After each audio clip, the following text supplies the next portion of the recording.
Welcome to Sweet Life Beat Life. We hope this video helps. You start by locking the foundation. Choose the highest resolution photo you have and set the document to final poster dimensions with a 0.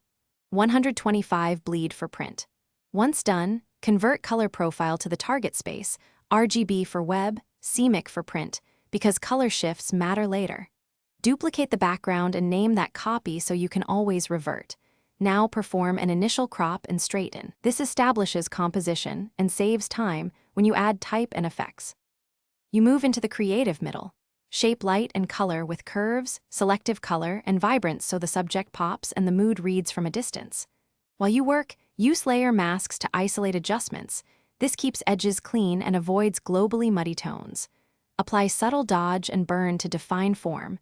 Texture overlays at reduced opacity create tactile depth. Meanwhile, lay out the typography on separate layers, aligning to guides so copy stays readable and balanced. You finish by making final clarity and output decisions. Apply targeted sharpening with a high-pass filter or smart sharpen, previewing at actual poster size so edges aren't overdone. Flatten or keep layers depending on delivery needs, and export with the correct color profile, CMYK TIFF or PDF for print, sRGB PNG, or JPEG for online. Finally, proof a printed sample to verify colors and crop. If colors shift unexpectedly, check your color profile and resoft proof. Thanks for watching. Consider subscribing if we helped you.